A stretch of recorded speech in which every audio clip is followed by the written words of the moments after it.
I always leave the house with good intent. Could have wiped down the screen, huh?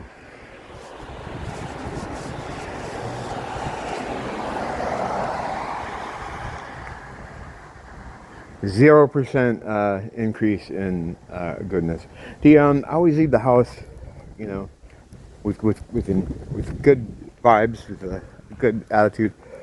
And all it takes is a fucking trip to the corner store to get a drink and a pack of smokes.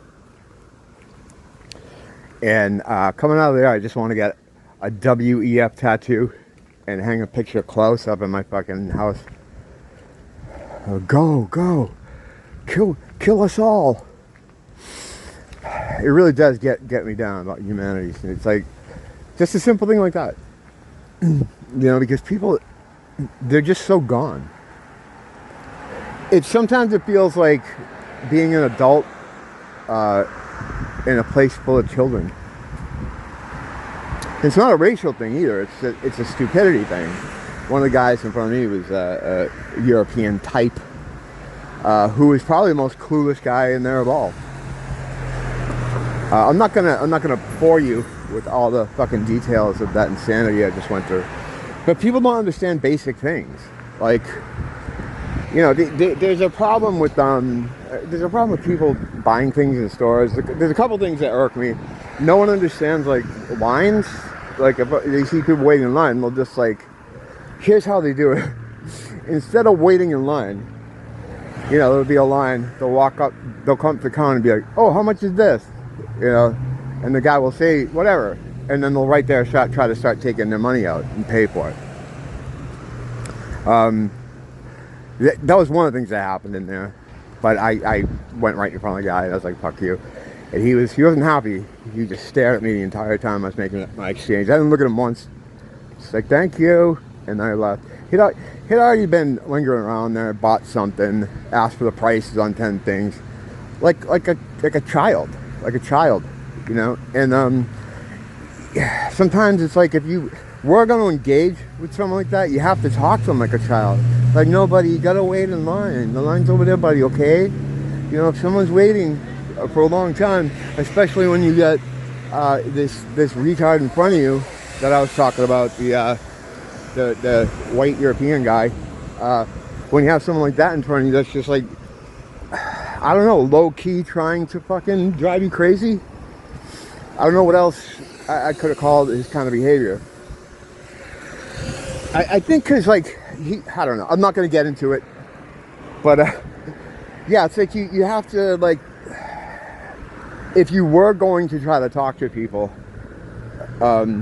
or be forced to talk to people, you really gotta talk to them like they're kids, like they're children. No, you see, this is how you do that. No, I can't do this for you. Oh, no, you can't have that.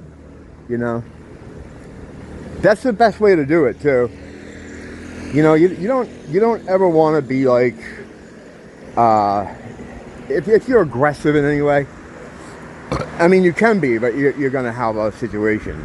So if you're gonna avoid a situation, you just have to talk to people like, you know, they're kids or they've had a head injury, and just be like, no, buddy, this is the line. This is where the line stops. Hey, little guy. You know what I mean? You have to talk to them like kids. It sucks. It sucks. I don't know what's happened to people. You know, I don't think it's just a Hawaii thing. I think it's an all over thing. It seems like the younger the person too, the more fucking hard it is to communicate with them. You know, people are under a lot of shit. They've been had a lot of things weaponized against them. You know, everything's weaponized against you, including the BPH paper for receipts. Ever notice like how, well, not everywhere, but a lot of places you'll buy something and the people working there are just fucking hell-bent on you getting that fucking receipt. They'll chase you out of the store with it. And usually people working behind the counter, they don't like to move for anything. They hate moving, right? So if they're chasing you down with this receipt, that it's been hammered into their heads to give people the receipt, make sure they take their receipt. If I'm buying a Red Bull, I just don't need the receipt. I mean, what am I going to do? I'm going to bring the can back? You know, that's not going to happen. So what? But they have it in their heads. Give the customer the receipt. Give the customer the receipt. Handling that paper will fuck up your endocrine system almost on contact. So the more, I mean, the longer people that save receipts and shit, you're fucked. I mean, it's gonna fuck you on some level. That's just an example of, and it sounds schizo, I know, it sounds crazy, but look into it, I don't know. But anything that I say here that sounds schizo, fucking feel free to fucking look at yourself. And, you know, you shouldn't believe me. You know, so just look at it yourself. So, yeah, that's just one small example of how everything is weaponized against you. You can't, the only way you can, like food, it's fucked up.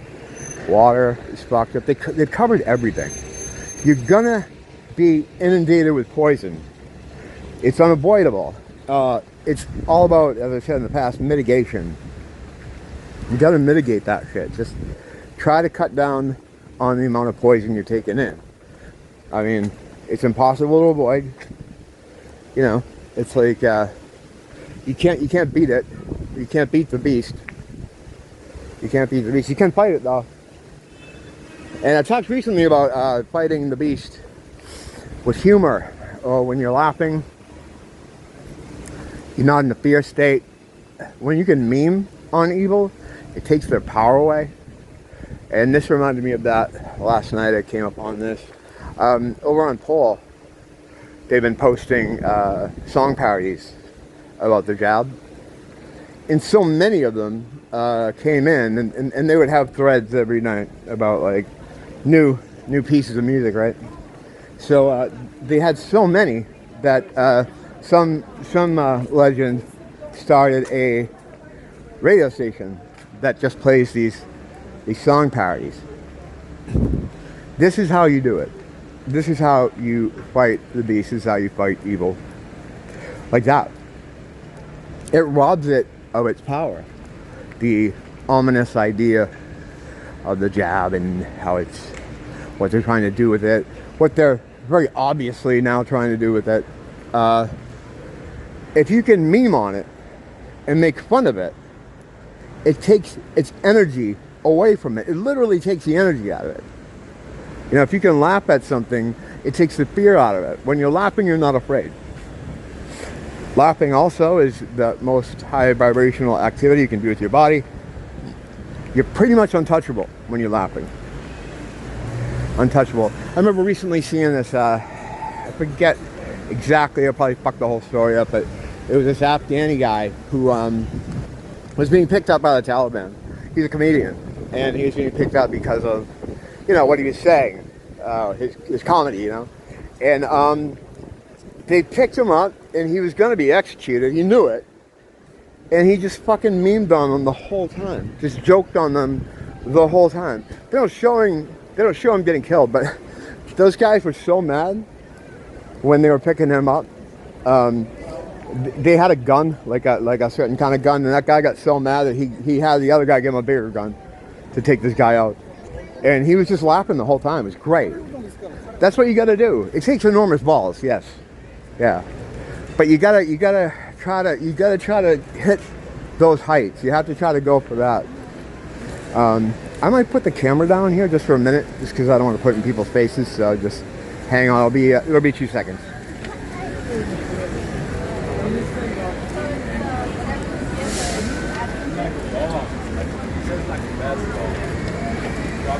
A lot of interference. You can feel it.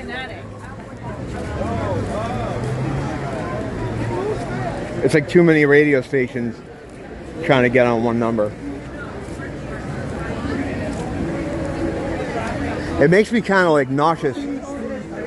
I can't do it. Like, it's always kind of bothered me, but with age and awareness, it's just gotten worse. The freaking bus. I was on the bus the other day, and I was like, I did all right going down, and then the way back, if there was room, I would have went into the fetal position. I didn't want to display that I was like disturbed. I was with Nia, and I'm just like, yeah, I don't remember what I did exactly, but it was bad. I was like, I gotta get off this fucking sardine can. But what's happening is, the reason is like when I first got on it, downtown coming back, there wasn't a lot of people on it, so it was fine. Yeah, I mean, it was fine. And then as the bus heads toward Waikiki, buses here are great. Like you can always get one within a relatively short amount of time, reasonable amount of time. There's a lot of them. The problem is they stop at the end of every street. So like like for Chinatown, I could walk there in 45 minutes. On the bus, it's like a half hour. And that's driving next to walking. Hold on, it's lighting this thing up. So it's like when I first moved here and I wasn't walking around, I was taking a bus everywhere. I was thinking places were like far away. I thought Chinatown was like far away. I'd get on the bus to go down there because there's a lot of cool shit there, a lot of history. Well, I don't have to tell you why it's cool to go to Chinatown. So I was like, wow, you know, I didn't think it was far, but I thought it was a pretty good hike, right? So one day I was down there on a Sunday, and the buses like stopped running Sunday night. So I'm like, oh fuck. I said, well, I guess I have to walk. No big deal.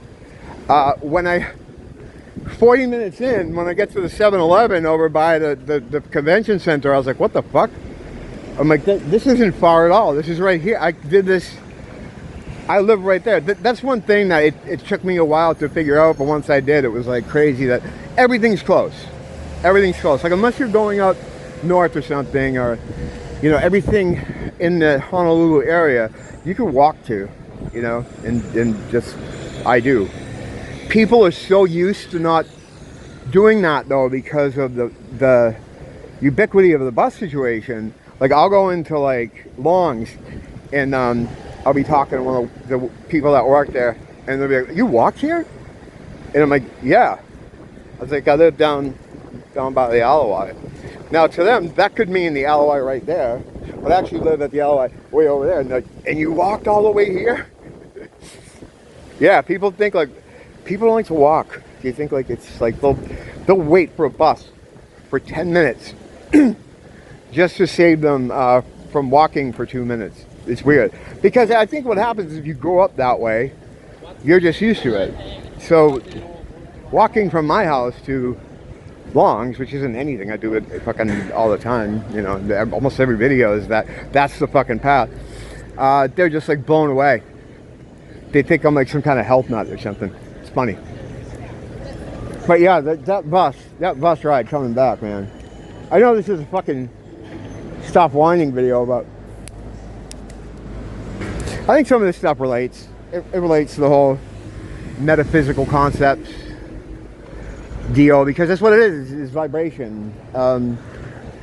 It's vibration, frequency, and what would happen is because of all that stuff I just explained with the buses, that's the fucking thing I gotta stop doing. I notice I'll be editing a video and I'll say something like, I mean, it's a good thing, but, and before I get to the but, I fucking go off on, the train goes off the tracks, I never get to the but. This time I'm going to though. But when I was coming back home, every stop, which is like almost every street, they'll skip sometimes, depending on what number bus you're on. When the doors would open, no one was getting out, but tons of people were getting on. Every stop. So it's just, as people piled on, just the weight, it creates like a density in the fucking, in the energy there. It just becomes more and more dense. And plus I was kind of like on the edge of my seat because I was in an aisle. So when an older person gets on, or a woman, I'll get up and I'll give them the seat, or a kid or whatever. And anyone but like a man. I'm not gonna get up for another man. So, but anybody else, yeah, I'll get up.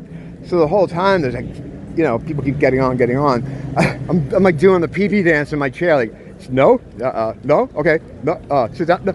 And Mia's like, just stay down. You should have sat on the inside. You know? But one thing that was good though about that bus in particular is kind of everybody was doing that. They were giving their seats to older people and young ladies, and that's very, very rare here. Very rare. Usually what happens is they have these two people seaters, you know, and some dude will get on, some big fat dude will get on, and he'll sit in one chair and put like his dirty ass backpack or bag or whatever he's carrying in the other chair, so he takes up two seats. And old ladies will come on, like barely able to stand, and he'll just sit there, you know, with this stupid look on his face.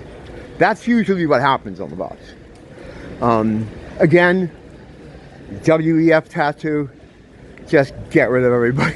Just get rid of everybody. We failed. You know, it's funny. I say it as a joke, but in a way, like I kind of feel that way sometimes. Like maybe these guys are right, you know. Maybe we need to go the Mephusian way. I had Gates all wrong, you know. I mean, it's not that bad, but sometimes, especially dealing with people, sometimes you just kind of feel that way. Like you see where they're coming from, right? Especially like just little simple things. Like in the store today, I was just having to deal with people there. It's madness, it's madness. It's not that they're trying to be, and I have to remember, they're not trying to be assholes. They're not trying to fuck with you. They're just dumb as fucking rocks. For whatever reason. For whatever reason. Or not even dumb. It's not even people are dumb. It's not an intelligence thing. It's just an awareness thing. It's I don't know. And yeah, what I forget too is to add the jab to this situation, because a lot of people do have it. You know, a lot of people did get it. So that could be adding to it.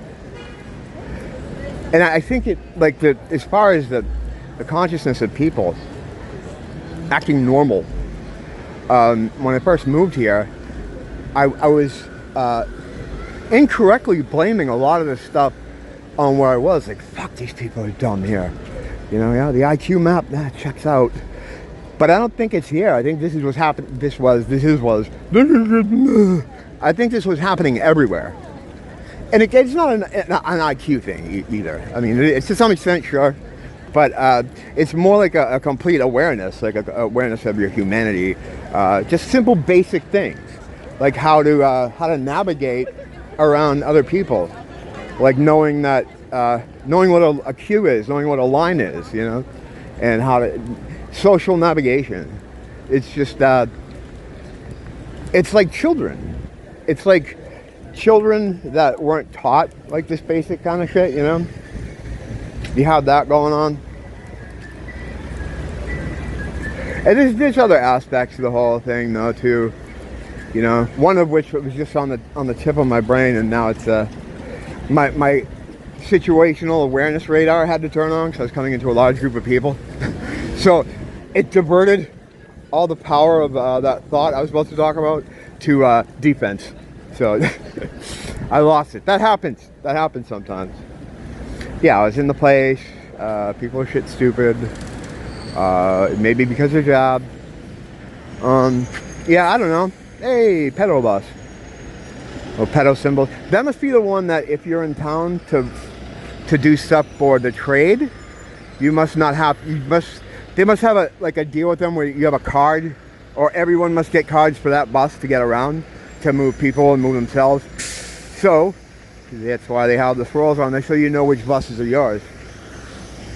That's a schizo thought, of course, but is it that fucking, you know, is it that out there? No. I mean, these people are all government people. They're not going to pay for their bus fare. And, you know, they probably have things worked out. Like, you know, if it looks like they're coming on with a child in distress, it's okay. We take care of troubled kids. Don't be alarmed, you know. I noticed in Longs, where I'm on my way to right now, they put the pedal chair back. I don't know if you know about what's been going on with this, but I've been keeping track of this. I noticed there was one in there one day, like a little beach chair with a symbol on it, you know. And I said, this must be a drop-off point. or a check-in point or something. And I put it on my Instagram. I talked about it in the video. And then the very next time I went, after the video, not after the Instagram thing, I put it on Instagram first, I talked about the video, but the very next time I went, where I noticed it, it might not have been immediately, because I doubt it was because of me, but I went back, it was covered up. I mean, I doubt it was because of me. Who the fuck knows? I know there are people that are paid to watch channels like mine. How you doing, guys? But it was covered up by like a little toy flamingo and some and a towel, and like all this stuff was built in front of it. Like something like it just seemed out of place. Like, why would you do that unless you're trying to cover up that thing? So it was covered up. And then when I went back another time, they had a new chair with the same symbol away from where the other one was. The other one was completely gone, and it's back up. So now they have the marker there is back up again. So I don't know. Is that a place to where they drop off, pick up, or it's a marker for them to? Because they have to communicate in symbols, right? That's how they communicate. They don't. No one's texting anybody. Hey, I have the cargo. What do you want to mean? It's not like that. They communicate in symbols, not just in that industry, but in all the gay shit they do, the gay evil stuff they do. It's all symbolism. If you can crack some of that code, you can begin to get an insight on how things work. Although they do use a lot of Latin, and that's why they tell us it's a dead language, don't bother learning it. Yet, look at all the significant statues and buildings in the world that all have Latin on them. And what other kind of language could they call a dead language? I mean, isn't that like insulting in a way? Like, you know, those people don't matter. Those people that spoke Latin, fuck them, it's a dead language. I don't know. Whenever they tell you not to bother doing something, or when they tell you not to look behind this door, as in general, take a peek. Take a peek. Just, you know, just to look at maybe nothing. It may be nothing. Or it might be everything. It might be everything. Don't blame the teacher, blame the school.